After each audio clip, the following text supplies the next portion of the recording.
નમસ્તે. ગુજરાત ચેમ્પિયનશિપ જે woman championship 2024 Motera stadium પર રમી રહી છે. એના પ્રમોટર એનજેડ હોસ્પિટાલિટી અને બેઝ સ્પોર્ટ્સ ફાઉન્ડેશન, આ લોકોએ જે ઇનિશિયેટિવ લઈને જે આ ટુર્નામેન્ટ કરી છે એમાં અત્યારે તો 4 ટીમો રહી છે અને આવા સ્ટેડિયમ પર આવા બાળકીઓને રમવા મળે અને એમને જે આગળના વિઝન જોવા મળે એના માટે ક્રિકેટ એસોસિએશન આપણા જયભાઈએ જે પ્લેટફોર્મ પૂરું પાડ્યું છે એના માટે ખૂબ ખૂબ એમને અભિનંદન. ગુજરાતની અંદર જે ક્રિકેટ માટે જે બહેનોને પ્રમોશન મળવું છે એના માટે આજે 2 ફાઉન્ડેશન કામ કરી રહ્યા છે. શીતલબેન, મેહુલભાઈ પીઠાવાલા, આ લોકો જે મહેનત કરીને આ જે પ્લેટફોર્મ બનાવ્યું છે એ ખરેખર એક આનંદની વાત છે.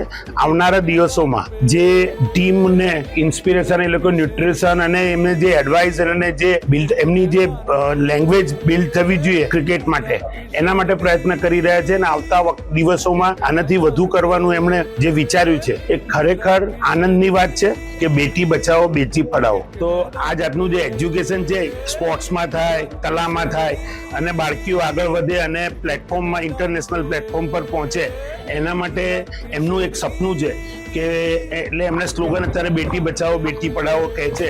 એ એજ્યુકેશનનો આ ભાગ જ કહેવાય કે એમને આવું ઇન્ફ્રાસ્ટ્રક્ચર અને આવા એન્વાયરમેન્ટમાં જે ક્રિકેટ એસોસિએશને બનાવેલું છે અને આવું સપનું કહેવાય કોઈને અહીંયા આ પીચ ઉપર રમવું એ કોઈ એક મારા બાળક માટે, ક્રિકેટર માટે અને કોઈ એક વ્યક્તિ માટે સપનું કહેવાય.